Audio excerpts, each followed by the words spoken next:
Greetings in the precious name of Jesus. We are happy to have you with us on Choices. Please enjoy the program.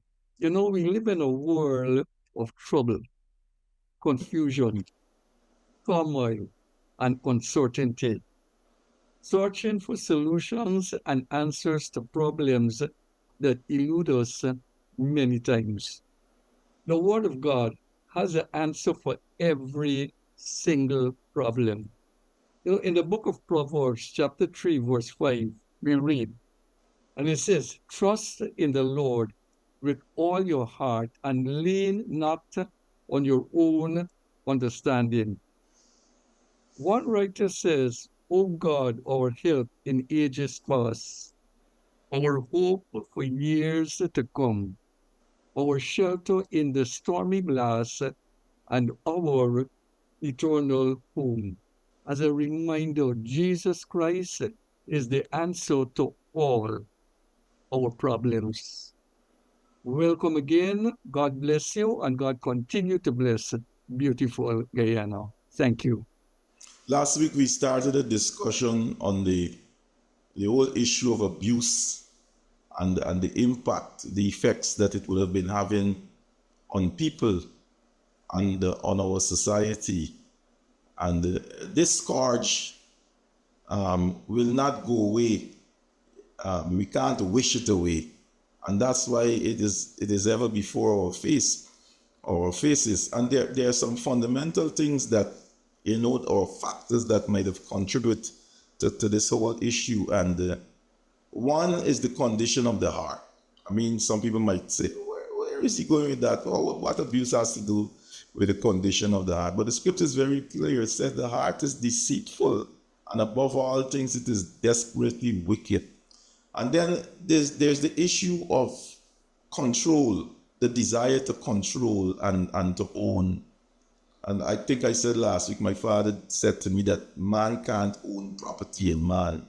And so if you decide that you're going to own somebody or you're going to control somebody, you're setting yourself up, for conflict and for problems. Because, for example, in the context of a husband and a wife, if he feels, if the husband feels or whoever feel that they own the personal control, well then, they'll be lashing out and so on. Then there's the issue of unresolved anger and bitterness, unresolved issues, anger and bitterness. Some people don't deal with issues, but they think it will go away. They sidestep it, and so there will never be a conclusion to such a situation if that is the posture. If there's bitterness, if there's unresolved issues, and you just think by sidestepping it, it will go away. It will not go away. It will always be in your face, and that's why it is important to call out what it is. The issue of abuse. You have to call it out. You have to deal with it, because, and then some people shelter behind submission, and they say, you have to submit to me. That is a recipe for abuse. And so we have that kind of scenario where husband might say, the Bible says that you must submit to your own husband. But what about you loving your wife according to God's ordinance, according to God's law and what God feels? And so we have to tackle this thing frontally, and we have to engage in conversation, because the whole thing can stem from brokenness. Some people seek peace instead of justice. Now, these are two distinct things. You can't seek peace with no justice. So that's another thing you find people doing. Say, man, I just want peace. I just want to be quiet and so on. But you're not dealing with the root cause of the problem. But you want peace. You want to pull back and remain quiet. And that wouldn't work either. And so we have these issues in the context of families that need to be addressed, in the context of relationships, in the context of people who deal with one another every day. And so these things must be taken seriously if we're going to deal with these matters that are unresolved. Gentlemen. I like the observation Dr. Hudson made, that these issues are a reality in our nation, and They affect all facets of our lives. So there's no way of running from it, and resolving it would require an interinstitutional approach, meaning the church, government, police, every single one has to look at these issues and realize that I have a responsibility. I remember, we raised it last week, but myself and Reverend Tasana had the privilege of collaborating and working with some young men who were what you can classify them as at risk. And I'm not labeling them because, I want to put that on them, but they're at an age, or they're normally under circumstances where if intervention is not made, they can be a problem. So myself and Reverend Tazana had the privilege of speaking to these young men, and one interesting young man we encountered was the guy that took matters into his own hands. Three different men were abusing his mother, and you know, whether verbally, physically, and he saw the need to intervene, took matters into his own hands, and committed violent acts against them. And, you know, one of the interesting things that you observe from him is that he himself was not abused, quote unquote, but it was secondhand.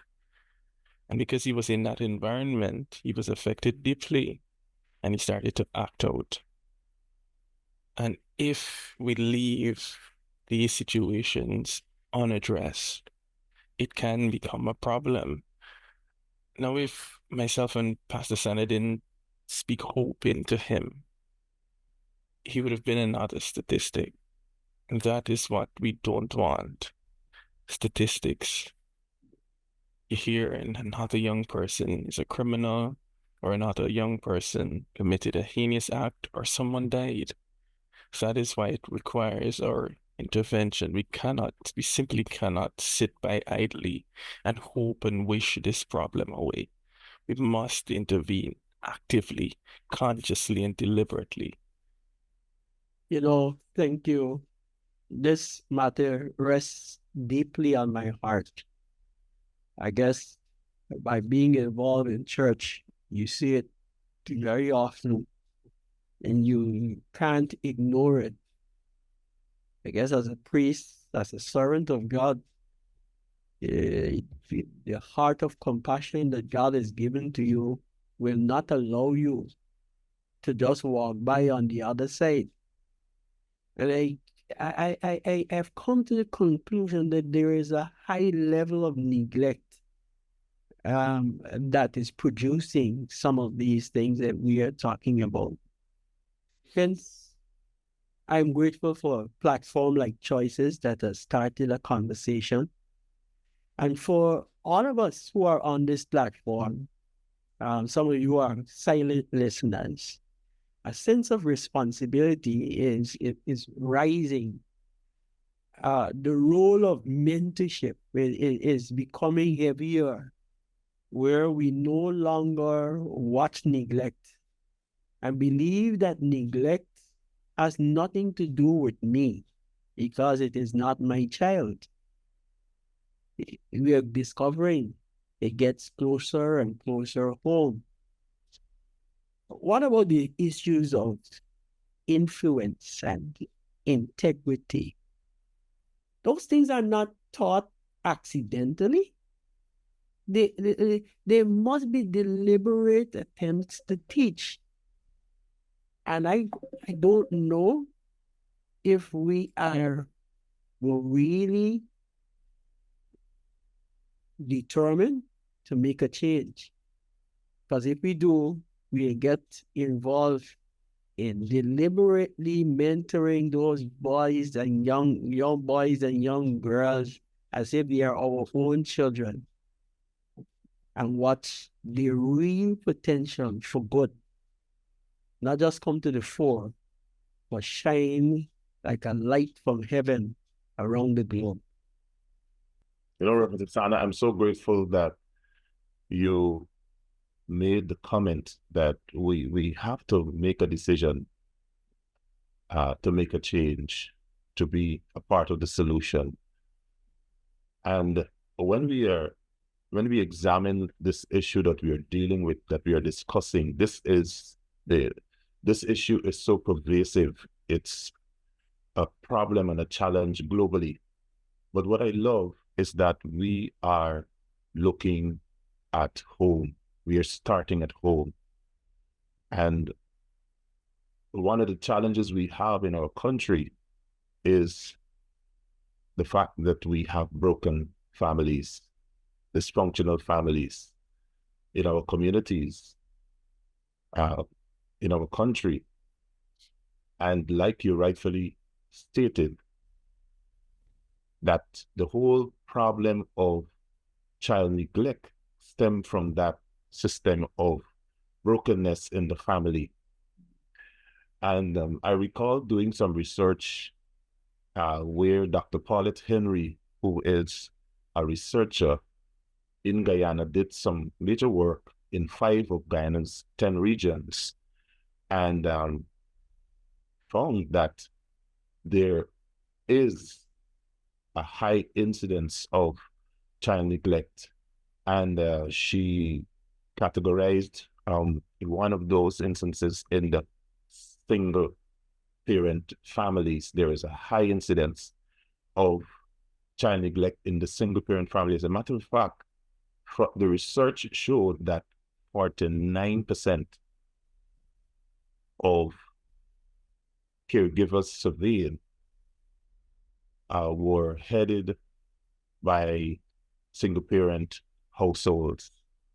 And then further, 92% of those households were headed by females.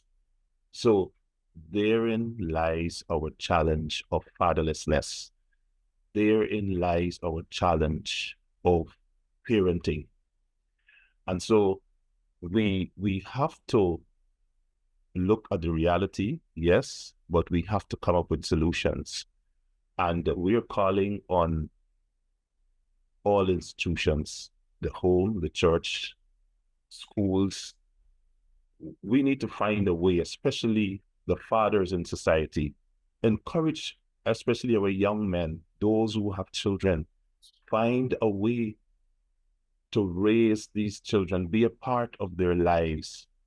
It is so critical, it is so necessary at those initial stages of their lives. I think of my own research done in Sophia in 2023, Seafield Sophia. Young single parent mothers, it was almost like a lament, a cry, pleading for the fathers to be a part of the children's life. One young lady said, I did not think that the father of her child, his mother, was so abusive to her and indicating to her every day she would see her and tell her, that is not my son's child. We don't want to add to the problem. The realities are there. Let us find a way. Encourage those young men to find a way to be a part of their children's life. Raise them, no matter how hard it may be, no matter how difficult it may be. And I'm sure we will reap the benefits, not only as a community, but as a nation. We will reap the benefits of those interventions. I remember this one before, but somebody sent me a footage from some place in America about a street fight in this country. And the street fight was between women, 2 women. Now, we're dealing with, thank you, Lima, for saying we're not labeling, but we're trying to understand and trying to describe at-risk youth. How do we describe hundreds of people? This is not a fight promoted by the boxing board, that kind of thing. But look at it, 2 women and hundreds of patrons gathering. Or how do we describe that? We seem to be exploring the depths of the bottom. Bishop, the issue, it has a lot to do with with our value system. What do we value? I think I heard, because all of us, we are on social media, well, most of us, we TikTok and so on. I think I heard when this fight was called out by a particular gentleman, he announced it, like you said, and he was not a member of the GABA, the Guyana Boxing Board Association, and he called out that I saw it, but that has no value to me, so I dismiss it. And that's not me alone. The type of people that went out there, I mean, it has to do with the value system. Dr. Lee, you were there. Martin, you were there. Dr. Kish, you were there. And I'm sure you probably may have seen the call out. But we didn't go because that's our value system. Our value system is different. And the sociologists will tell you that lack of parental involvement is strongly related to delinquency, juvenile delinquency.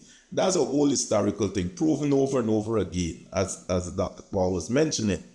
And I didn't want to share this, but this morning, I mean, I took my vehicle to be serviced and I was getting a drop back to work. And I saw a young man, and I'm telling you, brothers, I mean, I've seen all kinds of things in East Ramsville, but I haven't seen something like that for a long time.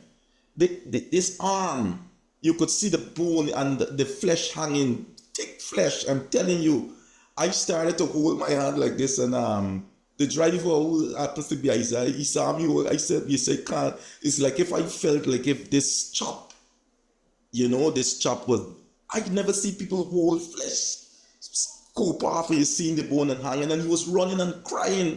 Of course, if you saw his condition, how he, if you saw his condition, I don't want, because we're not labeling, but if you saw his condition, and so early morning, I don't know where the fight came or whatever, and this huge chop. You know what consoled me, because I kept holding my arm. A police vehicle was passing, and he was running up the road and hollering and crying, and he flagged down this police vehicle. Next thing you know, he was placed them by like the pick you up, throw you in the vehicle, and turn on the siren and start moving with him to the hospital. So I said he's a lucky man, because that bone looked like he could have bled to death. Now, where is his father?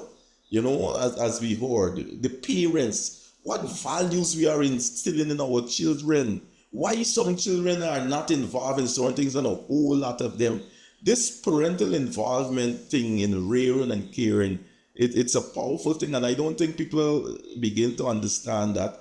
I even saw again, I mean, I don't want to talk too much. I saw a lady cuffed another lady in her face and burst of eye because she was talking about, if you don't want to take care of these children, let's delay the sexual gratification. The woman, and this was real, took one punch with her phone in the face of this lady, because this is the value system we want. Berkeley Stewart used to say, people want sex, but they don't want the responsibility. And we got to be brutally frank. You want to do this thing, but you don't want to take on the responsibility that follows with it. So parents need to be involved. That man who called up that fight, and the people who converge there, it's a different kind of thinking and a kind of mindset. We weren't there, but I'm sure we were. I could have jumped in my vehicle and drove to the site, but what will that do for me? How will I benefit from that kind of behavior? So we have to continue to teach and train. And lots of the struggles, these things are passed over to the church and the school, because people like to say, what the church doing? What the school doing? And nobody's dealing with the root cause of this problem. The bishop, I was recalling one time he made a statement that hurting people hurt. And I found that statement so interesting. And I've also found it to be true. Even as I make an experience or two that I also had, I work with young people. I am young, and I really believe, based on my own experiences, it's really good to be able to work with young people that I love to do so. One of the things that I found so interesting in one of the schools that I also attended, had the privilege of attending, this is one of the top 5 secondary schools in my latter years. And I remember they had a problem with a particular group. They called them the set. I know we said we're not labeled, but they said this set is in discipline and they just don't know what to do with them. So I had a privilege to speak with those students. All of them, incidentally, in that particular occasion were males. And I remember one of them said to me, "Can I call you a name?" And I said, "Tell me what it is." So, "Can I call you Ghetto Flex?" And I said to him, "Sure, if you tell me what it means."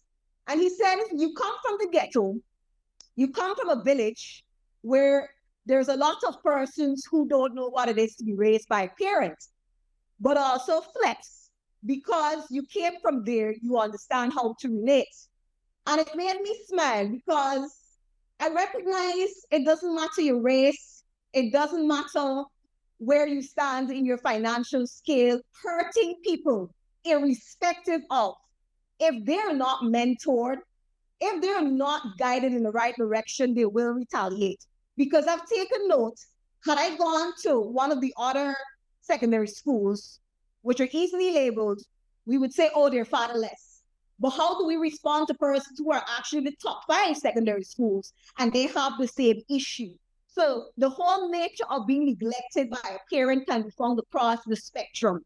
And I believe one of the ways that we can continue to speak into and to initiate change is to really mentor young people. It's easy for us to label them based on how they behave, but it's another thing to really sit and to really understand what they're experiencing and what they're not allowed to speak about. Because when they misbehave, sometimes we hear, "Shut your mouth, you always." But do we actually stop to listen? I also have the privilege under my bishop to serve in another community with one of the outstations. And this is a community that is not considered a high-end community financially, but the price is the same. And so I want to really encourage us to continue to reach out to our young people, irrespective of who you are. I believe influence has a lot to do with it. I also believe there are parents who were not necessarily with the opportunity to be guided in the right direction. And so this is a cycle being perpetuated through our generations. And so we have to create systems that will not only endeavor to work with our youth, but also their parents as well, too, if we're endeavoring to make a change at every different level. And so I really want to encourage us in that particular direction, and not to label people, but to really find a space. You don't have to be on a public platform. Find a private space to be of influence to whoever is in your school. While we also want the parents to, of course, play the major role. And men, you have a lot to do. You are the leaders of the homes. Women, look at our shoulders. We were not created to lead homes, but we're forced to lead homes. That's the difference. And so the men, we ought to have a charge with them as well, too, in order to be better leaders. One of the things I want to also echo from what Dr. Hudson made observation of is the value system. I really want to echo that because, like him, we're all on social media, and I saw the public call. And in fact, I saw the post of one of the girls that were in the fight after she spent 2 nights in prison. She said she'd never do that again. There's the lesson that she learned in her 27 years. She's 27 years old. And you see, there's always a sense of regret after you get involved in these actions. And she was remorseful. No, she's involved in selling stuff. She couldn't provide for herself for 2 days because she was in lockups. So there's always a sense of regret when they commit and when the hype die down, after the social media glamour boil away. everybody else gone in their comfortable home. She had to spend a couple nights on the lock-up floor. Violence is always a double-edged sword. Two sides. Every time you push it into somebody, both figuratively and literally, there's always consequences that follow. There's always consequences that follow. Like look at the case where that man murdered almost an entire family, and the brother is still alive. And then he gone and commit suicide. There's always consequences on both ends. It's never the solution. It's absolutely never the solution. And that is our call. There's always a better way to resolve our issues, our anger. Be angry and sin not. You're not an angel, we know that. You have an anger problem. Do not put your hand on anybody's girl child. Do not put your hand on anyone's daughter. Do not touch them. There's always consequences that will follow. Then you're going to taint your reputation, get a criminal charge. You can't get a job. You're going to be more frustrated as a young man. That is never the answer. Absolutely never. Brokenness. We are discussing the manifestation of brokenness. When you have your relationship with your Creator is broken, you are like a rudderless ship in an active ocean. You're drifting further and further away from the safety of the shore. When your relationship with yourself is broken, there's no peace there. When your relationship with other humans, brethren, these are frightening things. When your relationship, people who have a broken relationship with their environment are the ones who will throw a box out of a traveling vehicle. That's a manifestation of brokenness. We have all levels of brokenness. We will continue discussing this. We're not condemning you. We are telling you, you can be repaired, you can be helped, you can be assisted. This is Choices. The Lord willing, we'll see you next week. Bye-bye. We thank you for joining us on Choices today. Remember, you can join us at First Assembly, LNP Durban Street, Workmanville, Georgetown, Guyana, for any of our special services. I'm Celicia on behalf of the set, reminding you that your whole life is the sum of your choices. God bless you.